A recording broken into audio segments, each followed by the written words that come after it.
¿Qué tal? ¿Cómo están? En las últimas horas se ha venido comentando intensamente en redes sociales una sentencia que dictó un juez de distrito en materia penal en el estado de Veracruz. Una sentencia que ha generado mucha polémica, que ha suscitado diversos comentarios, dado que se trata de un caso altamente mediático. Me refiero, por supuesto, como ustedes estarán imaginando, al caso de una persona imputada de nombre Diego Cruz Alonso. Se conoce también este caso como el caso de los Porquis de Costa de Oro, de los Porquis de Veracruz, y hay varias cosas que comentar, varias cosas que analizar desde el punto de vista jurídico. Vamos por partes.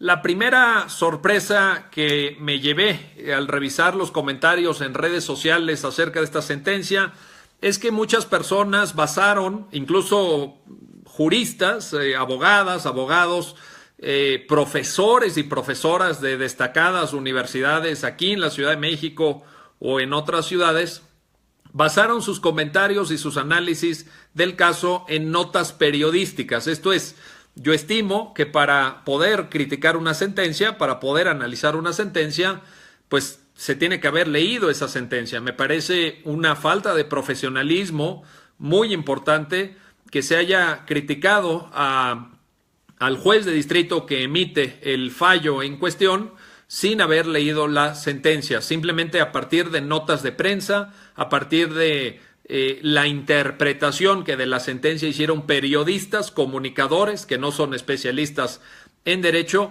y esto es algo muy llamativo, desde mi punto de vista también, por supuesto, muy criticable. En segundo lugar, hay que aclarar que esta sentencia en modo alguno, y repito, en modo alguno, significa impunidad en el caso de la persona víctima presuntamente del delito de pederastia agravada. Ese es el tipo penal por el cual la Fiscalía del Estado de Veracruz hizo su consignación y ejerció la acción penal en contra de 3 individuos. No significa impunidad. ¿Por qué razón?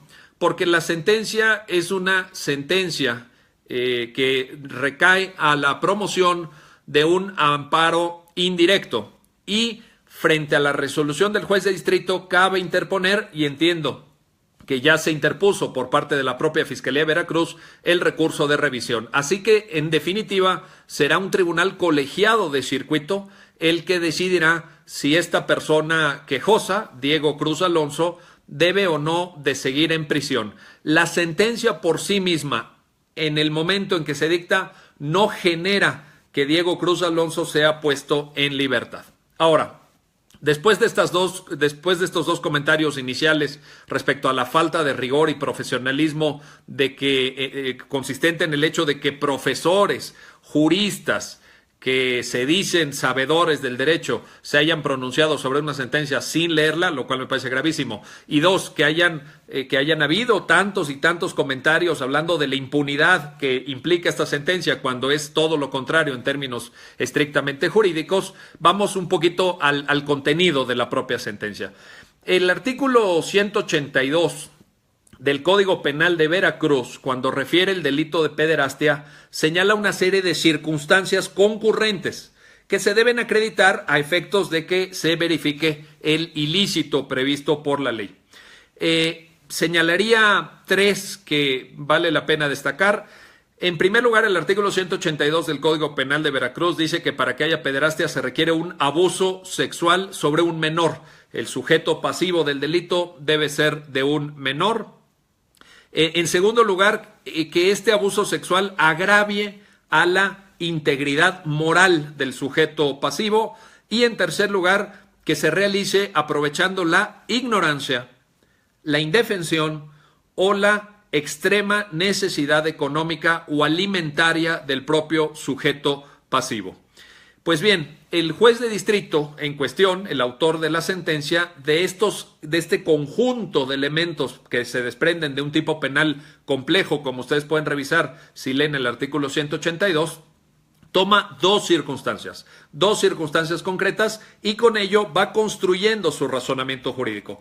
La primera de ellas es que exista un abuso sexual a un menor y la segunda, la que toma el juez, esa fue la decisión del juez, así construyó su argumento, es la circunstancia de la indefensión. Respecto de ambos extremos, en la página 13 de la sentencia, si ustedes la leen, ya la subí hace rato a mi perfil de Facebook, a mi timeline de Twitter, ya está circulando por ahí, alguien preguntaba, dice el juez, repito, en la página 13 de la sentencia, que no se acredita la acción material correspondiente al tipo penal ya señalado. Esto es, no se acredita el cuerpo del delito, que es una de las exigencias que para dictar un auto de formal prisión exige precisamente el artículo 178 del Código de Procedimientos Penales de Veracruz. El juez refiere que las pruebas tomadas en consideración por el juzgado del fuero común que conoce de la causa principal en este caso son dos las pruebas importantes, la declaración de la imputada y el peritaje psicológico.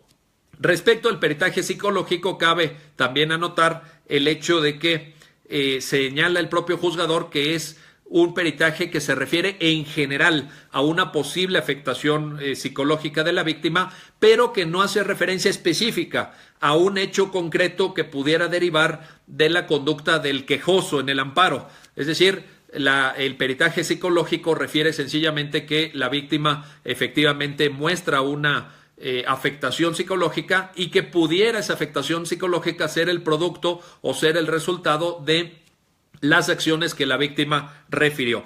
Pero el dictamen psicológico no es eficaz en términos de acreditar la responsabilidad específica del quejoso en el amparo. El juez cuando elige estos dos asuntos, si se configura o no se configura el abuso sexual y si se configura o no se configura la indefensión, me parece que sigue una senda argumentativa discutible. No es la que hubiera sido óptima desde mi punto de vista. ¿Por qué? Porque entra en una zona muy peligrosa en términos de razonamiento jurídico en tratándose de este delito tan relevante desde el punto de vista mediático, en el sentido de indagar sobre la intención del quejoso en el amparo. Esto es de Diego Cruz Alonso, que es el imputado en el juicio ordinario penal. Esta indagación que hace el juez y que va desarrollando a lo largo de su sentencia, por ejemplo, en la página 19, lo conduce a concluir que no se acredita el cuerpo del delito toda vez que le faltó a la actuación del quejoso el sentido lascivo y que no existía el elemento intencional, estoy refiriendo palabras textuales de la sentencia, de satisfacer su deseo sexual. Esta indagación en el orden de lo psicológico me parece discutible desde el punto de vista argumentativo, ya que pudiera el juez llegar a la misma conclusión sin necesariamente haber seguido esta ruta argumentativa.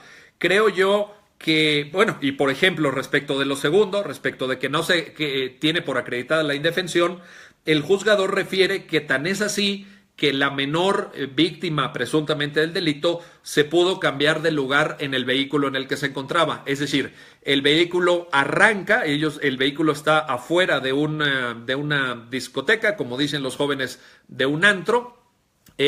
Se suben dos personas adelante de ese vehículo, un vehículo automotor de marca Mercedes-Benz. Atrás se suben otras dos personas y en medio queda la chica. Bueno, todo el mundo sabe, voy a decir su nombre porque aunque en la versión pública de la sentencia está con asterisco señalado, pero pues todo el mundo lo sabe porque el propio padre de la presunta víctima lo hizo público, Dafne Fernández. Entonces Dafne Fernández se sienta en medio y ella refiere que en ese momento, cuando arranca el coche, están dos sujetos, uno de cada lado. Ellos le realizan tocamientos, le tocan los senos, le meten la mano abajo del calzón, así lo refiere ella literalmente, e introducen unos dedos o sus dedos en la vagina. El juzgador dice que no se acredita la indefensión toda vez que cuando ya está en trayecto el carro se detiene, no lo refiere el juzgador en la sentencia, pero yo ya tuve acceso por razones que en otro momento explicaré, pero que en orden al secreto profesional en este momento debo guardar reserva. Yo ya vi la averiguación previa, porque es todavía de sistema tradicional, no es carpeta de investigación por no ser del nuevo sistema, y ese trayecto desde que arrancan ellos del antro hasta que se detiene el vehículo dura 22 segundos. Hay un peritaje de tránsito terrestre que acredita que la duración de ese trayecto fue de 22 segundos. En esos 22 segundos, la víctima refiere que fue objeto de estos tocamientos. Y el juzgador, en la página 27 de la sentencia, revísenla, ya está en mi perfil de Facebook por si quieren encontrar el texto completo, refiere que no se acredita tal indefensión porque ella se pudo cambiar de lugar. Esto es, el vehículo se detiene, se bajan las personas que veían en el vehículo o algunos de ellos, ella se baja, platica unos segundos con estas personas y se vuelve a subir al vehículo, pero ahora se sienta en el asiento delantero, en el asiento del copiloto, en vez de sentarse atrás como era originalmente su postura. Dice también la sentencia, las páginas 29 y 30, que varios testigos no señalan directamente al quejoso, a Diego Cruz Alonso, no lo señalan, y en ese sentido no hay una imputación directa de los testigos que pudieran configurar la llamada prueba circunstancial. En este sentido también el juez es cuidadoso en esto, y no solamente, sino que refiere en la página 31 de la sentencia que los testigos incluso se contradicen en sus dichos. Los testigos tienen versiones diferentes respecto de lo sucedido. En la página 32 de la sentencia, el juez refiere que ciertamente hay jurisprudencia de la Suprema Corte de Justicia de la Nación en el sentido de que cuando se trata de este tipo de delitos, por la propia naturaleza del hecho ilícito definido así por la ley, que es de realización oculta, delitos de naturaleza sexual o violadores de la libertad psicosexual de las personas que son de naturaleza oculta, tiene preponderancia el dicho de la víctima, siempre y cuando sea el único elemento probatorio que obra en la acusación. Sin embargo, en este caso, el Ministerio Público decidió, y está así referido en la página 32 de la sentencia, añadir otros testimonios, añadir no solamente el peritaje psicológico, sino testimonios de otras personas de los que se tienen que adminicular con la propia declaración de la víctima. Y en ese elenco de testimonios, el juez los va refiriendo uno por uno, en ninguno de ellos se señala se imputa directamente la comisión de la conducta señalada por la ley como delito en el tipo penal de pederastia respecto del quejoso. De tal suerte, pues, que la conclusión del juzgador es que hay insuficiencia probatoria. No hay pruebas de cargo suficientes para efecto de haber dictado el auto de formal prisión. Refiere también el juez que incluso en la averiguación previa se menciona la existencia de diversos testigos y que estos testigos del hecho por parte de la víctima, en la declaración de la víctima se refiere que fulanito, sutanita, etcétera, pudieron haber visto lo sucedido y sin embargo no fueron llamados a declarar por la fiscalía. En ese sentido, en la página 43, el juzgador señala que por esta falta de declaración de testigos se afecta el principio de contradicción y el derecho a la defensa, todavía que podían haber sido testigos que refirieran eventualmente pues elementos que pudiera haber utilizado la defensa. ¿Cuál creo que puede ser la conclusión? Agradeciendo, por supuesto, sus muchísimos comentarios, los voy a leer en un momento más. Miren, yo como ya mencioné, les comparto que tuve acceso al todo el material que está en la averiguación previa. Es un asunto que me fue consultado en el orden de lo profesional y quiero decirles que de las pruebas que obran en la averiguación previa y que fueron materia de la consignación, estaría yo pudiendo llegar a la conclusión, a una conclusión semejante a la que llegó el juzgador. Esto es, a mí no me gusta cómo argumentó el juzgador. Me parece que cuando el juzgador se mete a dilucidar si hubo o no lascivia, si la intención psicológica existió o no existió, es una ruta muy peligrosa. Es una ruta que pudiera haber generado, desde luego, pues alguna perplejidad en quien leyera la sentencia, alguna duda en el análisis.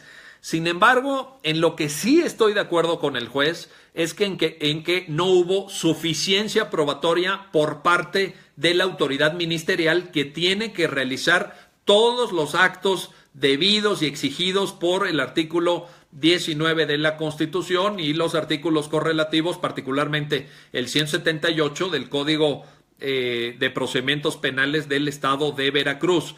En este sentido, el juzgador no podía, así como dicen algunas personas, es que el juzgador tenía que haber hecho el trabajo por parte de la Fiscalía. Yo creo que no.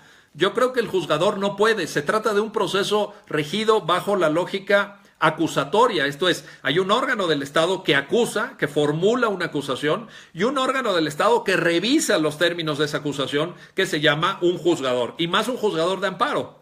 En ese sentido, si la Fiscalía no hizo bien su trabajo, si la Fiscalía no acreditó con suficiencia las pruebas que permitieran concluir que se habían configurado los elementos exigidos por el tipo penal y la presunta responsabilidad del imputado, el juzgador no puede hacer nada para suplir esas deficiencias, esa falta de profesionalismo de la Fiscalía. En ese sentido, creo que se tiene que ser muy, muy cuidadoso. Yo defiendo siempre, que no les quepa ninguna duda, y siempre me verán del lado de la presunción de inocencia. No importa de quién se trate, no importa el delito de que se trate, no importa la conducta que se impute, toda persona tiene derecho a ser presumida inocente. Es una falta de respeto a este principio esencial que se condene a una persona en las redes sociales sin haber leído una sentencia, sin haber analizado los hechos, sin haber tenido acceso al contenido de la averiguación previa, y que con toda ligereza, incluso, fíjense, se comete el enorme error de pensar que Diego Cruz Alonso fue acusado de violación. Falso. Falso de toda falsedad. En la consignación que hace la Fiscalía de Veracruz, el delito por el cual se consigna es el delito de pederastia agravada, no de violación. Así que ni siquiera en eso tuvieron cuidado algunos de las personas que están comentando esta sentencia de ver por cuál fue el delito por el que se consignó. ¿Qué pasó ese día? ¿Qué pasó en el Mercedes-Benz negro, propiedad de uno de los tres imputados? Le había regalado el padre un día antes ese Mercedes-Benz. ¿Qué pasó en la casa de esa misma persona a la que fueron, y la víctima refiere que la introdujeron en un baño y ahí tuvieron relaciones sexuales? No lo sé, no sé qué pasó. No hay ningún elemento que permita de manera fehaciente, de manera directa, sustentar la responsabilidad de los imputados. Y en todo caso, eso será materia y será objeto del trabajo que haga el juez de la causa, el juez ordinario en materia penal en el fuero común del Estado de Veracruz. Ya cuando salga la sentencia definitiva respecto de este procedimiento o de los otros que se están siguiendo contra los dos coimputados, pues habremos de comentar eso. Pero ciertamente el trabajo que consta realizado por la Fiscalía no acredita suficiencia probatoria. Yo en esto estoy con la misma conclusión que el juzgador. El juzgador no pudo haber suplido esta deficiencia probatoria. La técnica de amparo no alcanza para ello, y en ese sentido creo que tenemos que ser mucho más respetuosos de la tarea del Poder Judicial Federal. Sé que hay personas enojadas, sé que hay personas que dicen que esto es la culminación de la impunidad con la que se vive en México, que es una violación a los derechos de las mujeres, pero creo yo, y que tienen mucha razón, estoy totalmente de acuerdo en el sentido de que en México se violan los derechos humanos de las mujeres, estoy completamente de acuerdo. Yo he dado no uno ni dos, cientos y cientos de cursos sobre violencia de género. He estado siempre en el lado de la defensa de las personas y grupos sociales discriminados, he estado siempre del lado de los derechos de las mujeres, y sin embargo tengo que defender también la presunción de inocencia y tengo que defender también el debido proceso legal. No se puede encarcelar a una persona cuando no hay pruebas que acrediten fehacientemente los requisitos exigidos por la Constitución y por el Código de Procedimientos Penales de Veracruz en este artículo 178 que ya comentamos. En ese sentido, ojalá que la Fiscalía en su caso logre aportar mayores elementos. Ojalá que el juez de la causa o el tribunal colegiado de circuito que conocerá de este recurso de revisión interpuesto por la Fiscalía, pues tengan otra apreciación. Lo que hoy hemos observado, lo que consta en el contenido de la averiguación previa, es que no hay suficiencia probatoria. Para quien comentaba, están llegando muchísimos comentarios, se los agradezco, se los aprecio, gracias por su tiempo, gracias por su atención. Para quien comentaba respecto del video en donde ellos supuestamente, los porquis de Veracruz, reconocen los hechos, le invito a la persona, creo que era una persona que por ahí me compartía gentilmente un comentario, la invito a que vuelva a ver ese video. En ese video no hay ninguna confesión, primero. Segundo, ese video no es prueba judicial. Nunca fue aportado el video en el contenido de la averiguación previa, ni hubiera podido tener mayor validez más que una validez simplemente indiciaria, por no haberse desahogado con presencia de los abogados y no haberse desahogado ante un juzgador. Yo sé, me consta, que en México hay muchas personas que se les dificulta aceptar las reglas del debido proceso legal, pero la mayor parte de nosotros como abogados estamos del lado del debido proceso legal. Tenemos que defender la presunción de inocencia siempre, la presunción de inocencia en todos los casos, sin importar la simpatía o antipatía que nos pueda generar un imputado.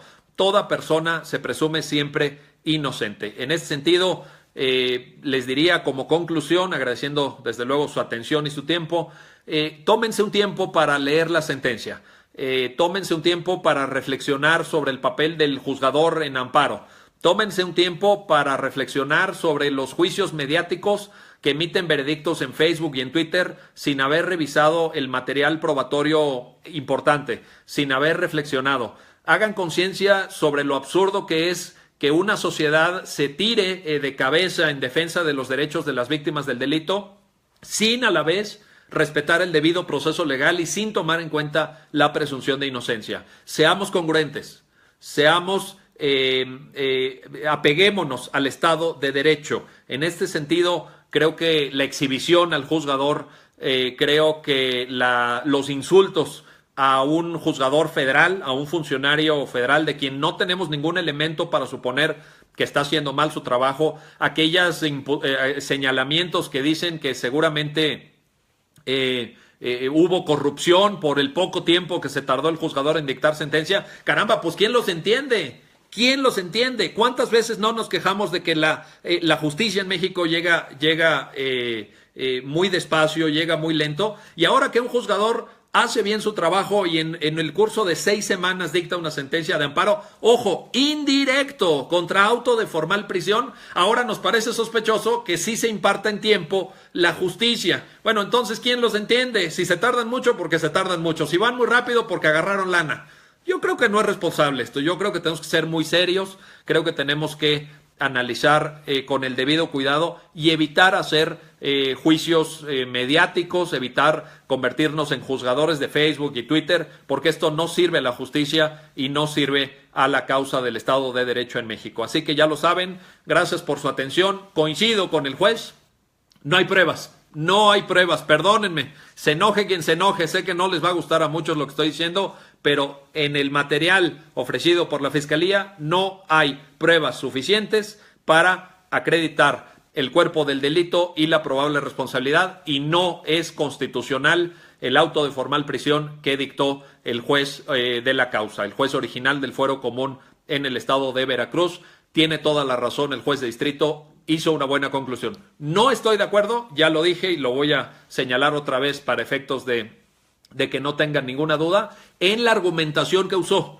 No estoy de acuerdo en que el juez haya utilizado esta ruta de intentar demostrar que no se acreditó el elemento lascivo, dice literalmente la intención de satisfacer su deseo sexual. Eso me parece inapropiado en la sentencia. En eso no estoy de acuerdo y sin embargo sí estoy de acuerdo en la conclusión. Así que ya lo saben, seguimos en contacto, seguimos en comunicación. No hay impunidad, tampoco se vayan con la finta. Esta persona, Diego Cruz Alonso, sigue privado de su libertad hasta que el Tribunal Colegiado de Circuito resuelva en definitiva el asunto del recurso de revisión. Así que vamos a seguir discutiendo sobre este tema porque vienen nuevas noticias, vendrán nuevas informaciones sobre el caso de Dafne Fernández y estas 3 personas acusadas del delito de pederastia agravada en el estado de Veracruz. No acusados de violación, no se confundan tampoco en eso. Acusados de pederastia agravada. 1 no está disponible para la justicia, está en calidad de prófugo.